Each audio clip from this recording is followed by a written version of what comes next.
Bismillahirrahmanirrahim. Alhamdulillahirabbil alamin wa bihi nasta'in. Wassalatu wassalamu ala sayyidil mursalin sayyidina Muhammadin khatamin nabiyyin wa ala alihi wa sahbihi ajmain, amma ba'du. Sebelum kita memasuki tujuan kita dari kitab Al-Jawharul Maknun, membahas bait-baitnya, maka kita akan menjelaskan asal mulanya ilmu balaghah.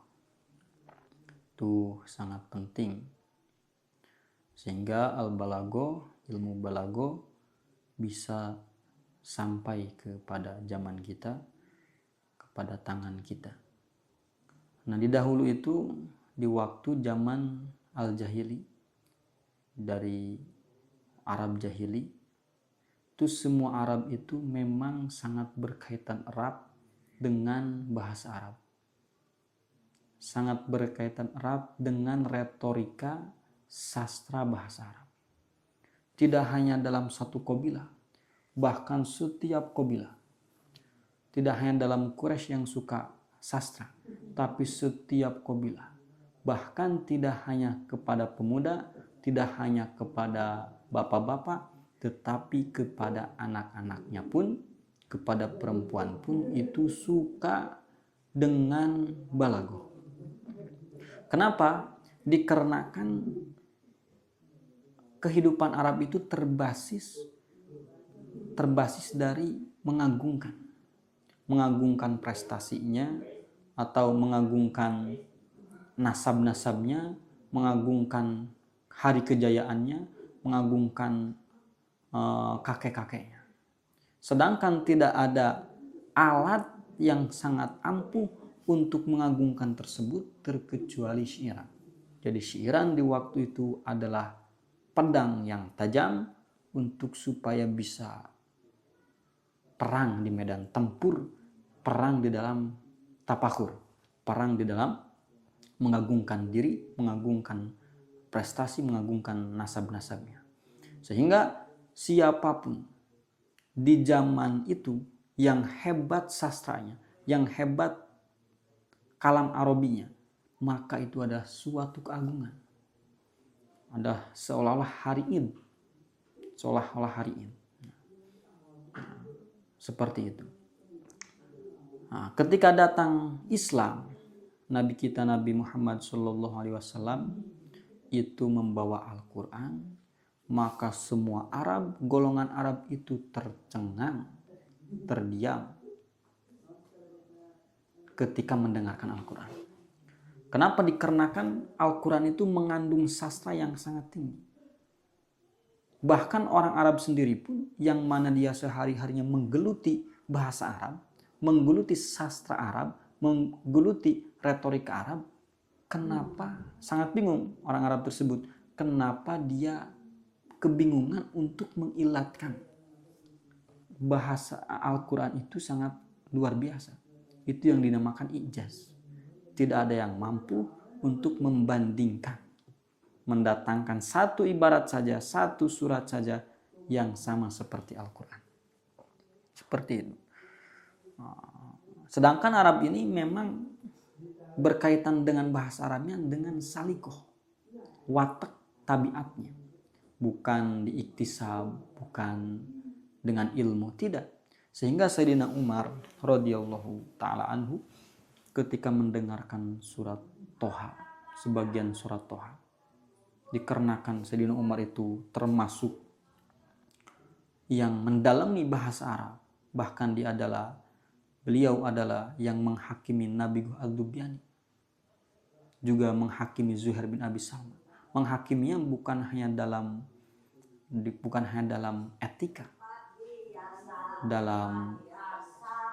etika, tetapi bukan menghakimi. Sayyidina Umar itu tidak hanya menghakimi di dalam unsur-unsur etika, tetapi menghakimi di dalam unsur-unsur, menghakimi juga di dalam unsur-unsur yang berkaitan dengan bahasa. Ketika mendengar sebagian surat Toha, maka dikarenakan tahu kandungan Arabnya, kandungan sastra yang ada di Al-Quran itu sangat luar biasa, sehingga langsung buru-buru masuk Islam. sehingga buru-buru langsung masuk Islam. Nah, cuman ikhtilaf kenapa Al-Quran ijaz. Kalau tadi sepakat bahwa Al-Quran itu ijaz. Ikhtilaf kenapa? Ilatnya, sir rahasia Al-Quran ijaz. Adapun Al-Quran itu ijaz, ya sepakat. Baik yang inkar bahwa Quran itu adalah kalam wahyu dari Allah, ataupun yang tidak ingkar, itu sepakat semuanya ijaz. Yang berbeda itu adalah kenapa rahasianya Al-Quran bisa ijaz. Ini ikhtilaf. Ada yang sebagian berpendapat bahwa Al-Quran itu ijaz dikarenakan kalimat-kalimatnya yang bagus. Ada yang berkata dikarenakan Al-Quran ijaz itu dikarenakan ada suaranya. Sehingga kalau wakaf bagus, kalau wasal bagus, dimanapun dibaca bagus. Nah, ada yang sebagian ulama yang berpendapat Al-Quran itu ijaz itu di dalam susunannya, dalam nadmunnya, dalam tarkibnya. Walaupun lafadznya sama, lafadznya kita bisa baca. Seperti kita menemukan lafadz tadzakur, seperti kita menemukan lafadz jiron, lafadz majaz, terus lafadz salam. Ketika yang kita nyusun maka biasa aja. Tetapi ketika Al-Busiri yang menyusun, maka jadi luar biasa. Jadilah amin tadzakuri jironin biji salami majaz tadam anjaro bimuklatin bidam. Jadi susunannya, kalimat kita bisa gunakan sama. Tetapi ketika disusun, itu tergantung sang prajutnya. Semakin hebat merajutnya, bagus, maka akan hasil di situ retorika yang bagus. Hasil sastra yang bagus. Nah, makanya mengilati Al-Quran sebagian ulama itu dikarenakan tarkibnya, dikarenakan susunannya. Nah, diantaranya bisa dikatakan adalah Al-Jahiz. Awal yang mengilati bahwa Al-Quran itu ijaz adalah Al-Jahiz. Mengilati ijaz dengan ilat yang tadi. Al-Jahiz yang wafat kalau nggak salah 255. Nah, datanglah Al-Imam Abu Bakar Al-Baqillani yang wafat kalau nggak salah 403. Sama punya pemikiran bahwa ijaz Al-Quran itu dengan ilat yang tadi. Cuman tidak menganggap cukup dengan apa yang dilontarkan oleh Al-Jahiz. Dengan dijelaskan oleh Al-Jahiz, tidak. Tetapi beliau menambahkan lagi. Terus datanglah Al-Imam Abdul Qahir Al-Jurjani, Syekhul Bulago, yang wafat, saya lupa lagi tahun wafatnya. Sama punya pendapat Al-Quran ijaz dengan ilat yang tadi. Nah, jadi kalau di zaman Al-Jahiz dan di zaman Al-Baqillani, balago itu masih mencampur dengan Al-Quran. Jadi belum dipisahkan, belum jadikan teori. Ketika datang Abdul Qahir Al-Jurjani, dijadikanlah balago teori. Jadi seolah dipisahkan balago tersebut. Tapi masih belum disusun menjadi tiga pan ma'ani, pan bayan, pan badi. Tidak, masih tersebar, masih bisa dikatakan berantakan lah. Masih dikatakan berantakan. Abdul Qahir, sehingga Abdul Qahir ini namanya menaik, booming di kalangan ulama. Banyaklah yang mengikuti sehingga ulama-ulama besar mengikuti. Menjadi muridnya, diantaranya murid yang terkenalnya adalah Mahmud bin Umar Zarullah Az-Zamakhsyari yang punya kitab Al-Kasyaf an Guamid Tahqiq. Beliau adalah termasuk murid yang menonjol. Di antaranya Imam Fakhruddin Ar-Razi, juga murid Imam Abdul Qahir Al-Jurjani. Nah, datanglah Imam Yusuf As-Sakaki, Abu Ya'qub Yusuf As-Sakaki. Abu Ya'qub Yusuf As-Sakaki ini menyerap teori-teori yang dilontarkan oleh Abdul Qahir Al-Jurjani. Diambil madunya, pokoknya diambil teori yang diserap. Sehingga beliaulah pertama yang membab-babkan. Ada bab qasar. Bahkan beliaulah yang menjadikan Panbalaghah ada 3 ilmu. Ilmu ma'ani, ilmu bayan, dan ilmu badi. Itu adalah Imam Yusuf As-Sakaki. Membuatlah beliau kitab yang masyhur, yaitu Miftahul Ulum. Di situ ada 12 pan dijelaskan, terkandung 12 pan, diantaranya Panbalaghah, ada juga Pan Arud dan yang lain-lainnya. Nah, datanglah Imam Al-Qazwini, Khatib Al-Qazwini, Jalaluddin Khatib Al-Qazwini, melihat kitab Miftahul Ulum ini seolah-olah masih sulit dipaham atau gimana gitu, sehingga diringkas. Membuatlah kitab, Khatib Al-Qazwini membuat Talkhisul Miftah. Nah, Talkhisul Miftah sampai sekarang itu adalah kitab yang paling manfaat, kitab balaghah yang paling manfaat. Sehingga ulama berbondong-bondong untuk mengkhidmahnya. Baik bentuk syarah, baik bentuk nadhom, baik ditalkhis lagi, diringkas lagi. Syarah yang paling bagus adalah syarah Imam Bahuddin As-Subki, Arusul Afrah namanya. Syarah talkhis yang memang diakui oleh ulama. Nah, menadhomkan, banyak yang menadhomkan kitab talkhis. Di antaranya adalah Zainuddin Al-Halabi, itu kalau nggak salah 2000 bait.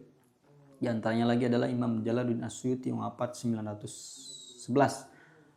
Menadhomkan juga talkhis yang namanya adalah Uqudul Juman. Terus di antaranya adalah yang kitab yang sekarang kita mau diaji, yaitu kitab Al-Jauharul Maknun. Jadi Al-Jauharul Maknun ini adalah nazom dari kitab talkhis Al-Qazwini, cuman nazomnya tidak semua dinazomkan. Jadi hanya cuman jubdah-jubdahnya, hanya cuman bisa dikatakan madunya aja yang diambil. Enggak semua masalah yang ada di talkhis dinazomkan, makanya hanya cuman 290 berapa gitu. Enggak sampai 300 ya kalau nggak salah. Kalau nggak salah nggak sampai 300. Seperti itu. Beda dengan Uqudul Juman ya sampai 1000. Ada Naurul Aqoh juga nazom talkhis sampai 1000 kalau nggak salah ya, saya belum hitung. Itulah sebetulnya panjang, masih menjelaskan asal mulanya ilmu balaghah, tapi itu adalah sekilasnya aja. Kita langsung masuk kepada muqaddimah Imam Abdurrahman Al-Akhdari, pujinya. Alhamdulillahil badi'il hadi ila bayani mahya'ir rasyadi. Alhamdulillah, seluruh puji lillah, milik Allah Ta'ala. Menurut qaul tahqiq, alhamdulillah bisa jadikan alif lam lil jinsi.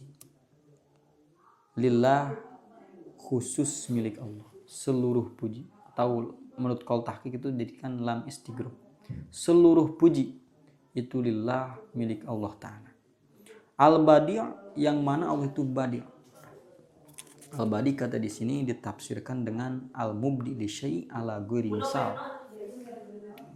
Menciptakan sesuatu tanpa contoh. Menciptakan manusia nggak ada contohnya.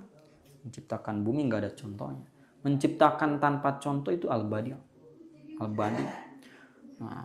Terus Al-Hadi yang memberi petunjuk. Di sini bisa dilihat hadi itu hidayah itu ada 2. Al-Hadi itu mananya ada 2. Pertama yutlaku ala dal ala tariqo al-musila ilal maktub. Pertama di hadi itu diucapkan untuk yang menunjukkan kepada jalan, yang mana jalan tersebut bisa menyampaikan kita kepada yang kita tuju. Itu Al-Hadi. Nah, ini makna bisa musyarakah kepada Allah Ta'ala, juga pada nabi-nabinya, pada wali-wali Allah, tidak khusus sifat Allah. Berbeda dengan makna hidayah, mana hadi yang kedua. Kalau mana hadi yang kedua adalah khaliqul hidayah fil qalbi, yang menciptakan langsung hidayah dalam hati. Orang malas, nggak mau ngaji, nggak mau belajar, langsung ciptakan hidayah dalam hatinya. Itu nggak ada yang bisa terkecuali Allah. Seperti itu. Terus ila bayani mahya'ir rasyadi, ila bayan, yang mana Allah itu menunjukkan kepada bayan. Bayan ini maksud adalah al-adillah dalil-dalil, yaitu bayan. Al-adillah allati bihal bayan, dalil-dalil yang dengan dalil itu bisa jelas. Nah, ila bayani mahya jalan ar-rasyad kepada rasyad. Rasyad itu adalah sebagaimana yang dijelaskan oleh Imam Ibnu Yaqub yang diantara mensyarahi kitab ini juga, Imam Ibnu Yaqub atau Yaqubi. Beliau juga mensyarahi kitab Talkhis namanya Mawahibul Fattah. Itu termasuk syarah yang bagus juga. Kata Imam Ibnu Yaqub, maksud ar-rasyad di sini adalah at-talabus bil haq. Masuk erat atau bercampur dengan kebenaran. Itu adalah ar-rasyad. Kalau kita bercampur dengan kebenaran, sifat bercampur dengan kebenaran itu adalah namanya ar-rasyad. Perlawanannya adalah al-ghoy. Al-ghoy berarti adalah at-talabus bil batil. At-talabus bil batil. Kata beliau, kata Imam Ibnu Yaqub, saya tulis di sini. Wal murad maksud al-hadi ila bayani mahyi rasyadi. Annallaha ta'ala huwallazi arsyadal uqul ila ma tudriku bihi tariqa rasyadiha. Bahwasannya Allah Ta'ala itu adalah yang memberi petunjuk kepada akal-akal. Memberi petunjuk kepada apa? Kepada akal. Apa yang ditunjukkan untuk akal tersebut adalah sesuatu. Tudriku bihi tariqa rasyad. Ketika si akal bisa mengidrok itu sesuatu, maka akan tahu tariqa rasyad, jalannya at-talabus bil haq. Jalannya supaya bercampur, supaya menyatu dengan kebaikan, dengan kebenaran.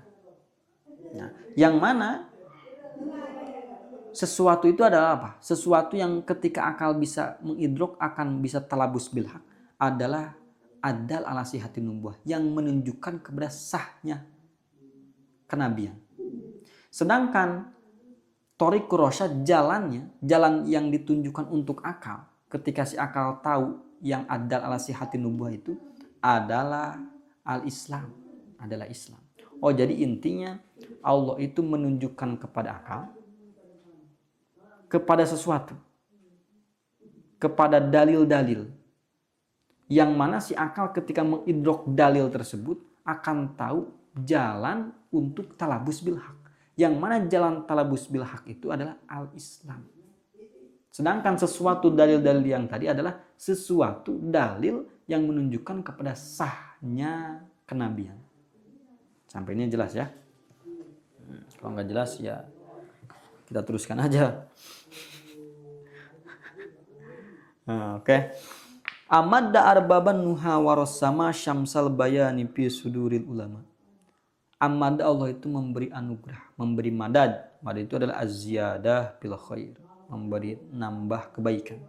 Tapi maksud madad di sini adalah at-taufiq lil madarik. Memberikan taufik kepada madarik-madarik. Memberikan taufik kepada idrok-idrok. Nah, terus atau madad sini adalah at-taufiq lil madarik wa quwwatul aqlif idrak. Ada memberikan taufik kepada makna-makna yang dalam gitu. Memberikan taufik kepada untuk mengetahui mana-mana yang dalam.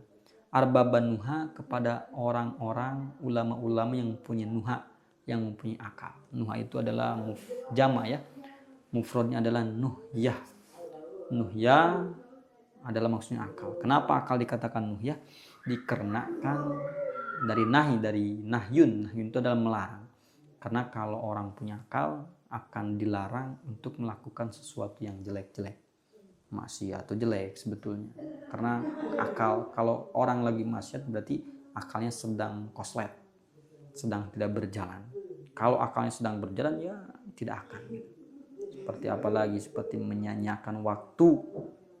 Paling menyanyiakan waktu lah main game, contoh diantaranya.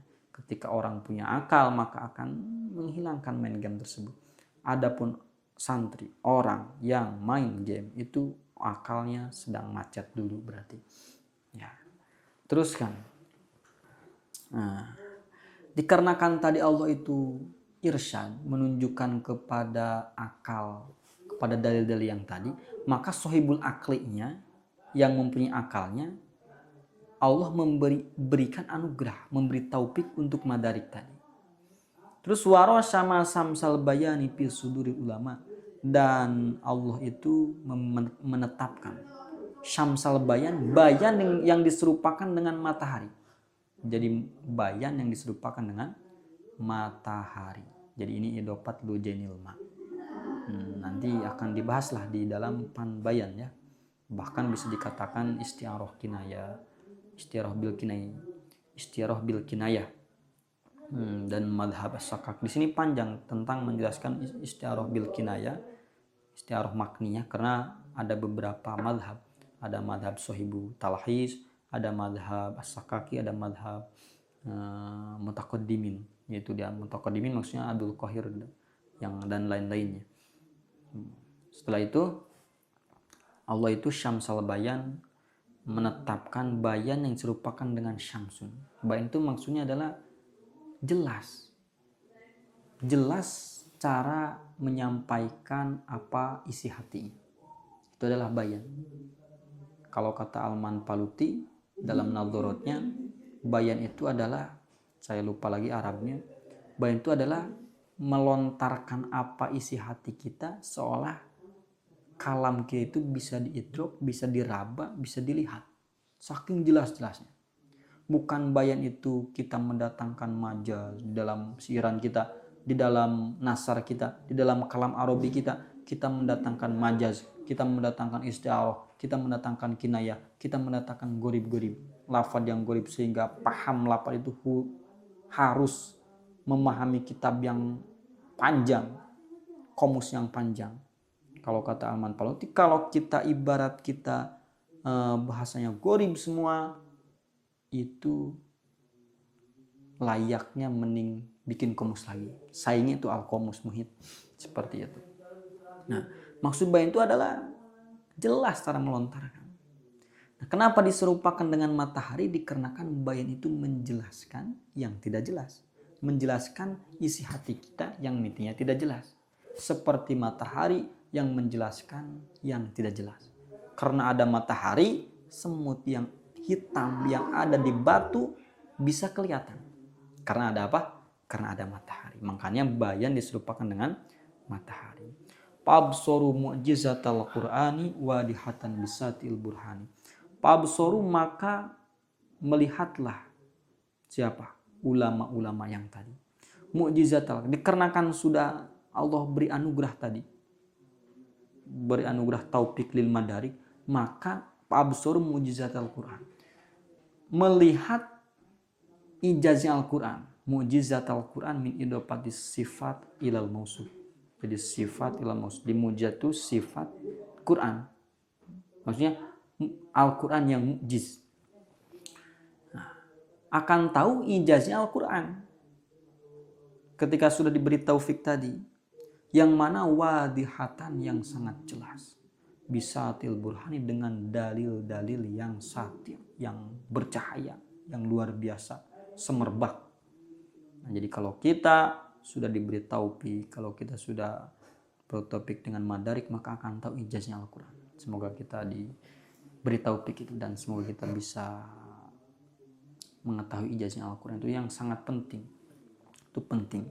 Kalau kata Al-Yaqubi, bisatil burhan, ini banyak ihtimal 3 bisa jadikan ma'iyah. Bisa litalabus, bisa litajrid. Balik tadi nanti akan dibahas di bab tajrid ya. Tajrid kalau nggak salah ada 7 pembagiannya atau lebih gitu. Di antaranya yang bisa kemasukan ba. Nah, khusus ba itu bisa masuk kepada muntaza' dan kepada muntaza' minhu. Ya, ini yang masuk kepada muntaza'. Sama seperti wasyauha'a ta'dubi ila sorihil wago bimustal imin mistul fanikil murahali, sama. Nanti akan dibahas lah. Jadi intinya dijadikan bali tajwid maknanya saking hebat-hebatnya ijazah Al-Quran, seolah bisa diambil, ditarik, dicabut burhan yang sati. Burhan dalil yang luar biasa itu bisa dicabut. Seperti ada si Zaid, ada orang namanya Zaid, saking gagah-gagahnya, sifat gagahnya luber, sehingga bisa ditarik, diambil harimau yang gagah yang diambil dari dia. Kita katakan ro'aitu bahron min Zaidin, ro'aitu bahron bi Zaidin, atau saking gagah-gagahnya. Wasyahadu matali al-anwari wa mahtawat alaihi minasrori. Maka wasyahadu, ulama-ulama yang tadi itu, yang tersebut, itu syahadu, adroku, itu akan mengidrok, merasakan, matali, mengetahui, yang dengan pengetahuan yang dalam, matali al-anwar, kepada lafad-lafad Al-Quran. Maksud matali al-anwar adalah lafad Al-Quran, ya, lafad Al-Quran, yang mana diserupakan dengan matoli al-anwar, dengan lafad-lafad Al-Quran itu diserupakan dengan tempat terbitnya cahaya. Kenapa? Dikarenakan kalau kita sudah tahu, jadi lafad Al-Quran itu seperti tempat terbit cahaya. Ketika kita buka itu lafad, kita paham lafad Al-Quran dengan benar, maka kita akan tahu cahaya-cahaya yang ada di kandungan Al-Quran. Seperti itu. Yang ada di kandungan Al-Quran. Terus wamah tawat, kalau ada manhuri yang dijelaskan di sini tidak seperti itu, bisa dibaca nanti. Wamah tawat alaihi min asrori, dan akan si ulama-ulama yang tadi itu tahu kepada rahasia-rahasia yang akan ada min lil bayan, min asrori, rahasia-rahasia yang ihtawat alaihi, yang mana si lafad-lafad Al-Quran mencakup kepada rahasia tersebut. Akan tahu kenapa Al-Quran mendatangkan isim isyarah, kenapa Al-Quran mendatangkan isim mausul, kenapa ini didahulukan, kenapa di sini tidak didahulukan. Akan tahu rahasianya kalau sudah yang tadi. Panazzahul quluba fi riyadihi wa auradul fikra ala yadihi. Maka ulama-ulama panazzahu, maka berenak-enakan, mengenakan al-quluba, hatinya, fi riyadihi, di taman Al-Quran, di Al-Quran diserupakan dengan taman. Ini ada istiarah bil kinayah, bisa dijadikan seperti itu. Tahu dujainil ma, sama bisa. Al-Quran yang diserupakan dengan taman, saking indah-indahnya. Jadi kalau kita sudah yang tadi melewati tadi wasyahadu matoli al-anwari, dan sebelumnya adalah absaru mujizat Al-Qur'ani, terus wasyahadu matoli al-anwari, maka panazzahul quluba, hati kita itu ketika melihat Al-Qur'an, membaca Al-Qur'an, maka tenang, karena tahu rahasia-rahasianya, karena tahu apa yang dikandungan di Al-Qur'an itu. Wa auradul fikru ala yadi, bahkan tidak hanya menenangkan diri, tapi auradul fikr, menawarkan pikirannya, ala yadihi, kepada yadi itu apa? Telaga Al-Quran. Al-Quran diserupakan dengan telaga. Jadi maksud menawarkan itu, kalau seperti mesin sanyok lah, kita datangkan mesin, ambil mesin, tawarkan kepada air. Maksud menawarkan apa? Maksudnya kita masukkan peralon kepada air supaya disedot apa yang ada di air itu. Ada permata, ada ya airnya yang disedot lah. Sehingga sama, pikiran kita pun tawarkan kepada Al-Quran sehingga menyedot ilmu-ilmu yang sangat banyak yang dikandung oleh Al-Quran. Nah, makanya kalau kita sudah melewati yang tadi, maka akan mendatangkan banyak ilmu. Karena semuanya ilmu, apapun itu ilmu, sumbernya adalah Al-Quran. Sumbernya adalah Al-Quran. Makanya harus tadabbur Al-Quran. Seperti itu. Nah, ini hanya cuma teori ya. Ini kita akan ngaji teori aja. Sebetulnya kalau lebih indah itu mengkaji langsung Dalailul Ijaz. Dalailul Ijaz itulah sangat luar biasa. Dalailul Ijaz. Tapi jadi ibarat kalau kita ngaji Dalailul Ijaz dan Jawahir Maknun itu, kalau kita ngadain ijaz, ibaratnya, analoginya, kita seperti apa? Seperti bikin pedang sedang perang. Kita langsung pakai, jadi langsung kepake, langsung tatbiki. langsung kepake. Bahkan belum sempurna bikin pedangnya masih ada yang tumpul karena ada musuh campu, kita langsung pakai. Berbeda kalau seperti ngaji Al-Jauharul Maknun, ya kita seperti membuat pedang sedangkan negara sedang aman aja. Jadi kadang nggak kepake, sama sekali nggak kepake. Hanya cuman tahu teori, tahu ini majaz, ini isti'aroh, tahu masalahnya majaz isti'aroh, terus isti'aroh yang sakaki gimana, terus apalagi takhiliyah yang sakaki, perbedaan antara madhab Abdul Qahir dan Al-Jurjani, perbedaan antara Abdul Qahir dan As-Sakaki. Mengetahui Zaidun dorobtuhu, menurut Abdul Qahir itu ibadatut taqawi, sedangkan As-Sakaki enggak. Itu kan teori, itu hanya cuma teori, tidak tatbiki, tidak langsung praktek. Ilmunya berarti masih teoritis, tidak empiris, seperti itu. Berbeda kalau kita ngaji dari ijaz. Cuman kita nggak akan, dari golongan kita nih, tidak akan bisa naik kepada dari ijaz. Jadi dari ijaz seperti loteng itu seperti sudah rumah tingkat yang paling atas, sedangkan kita butuh tangga. Nah ini Johar Maknun, Qudul Jon itu adalah tangganya. Kalau kita langsung naik lah itu sulit, kecuali kita punya sayap muridnya. Sampai sini aja, nanti kita teruskan. Summa salatullahi mataron nama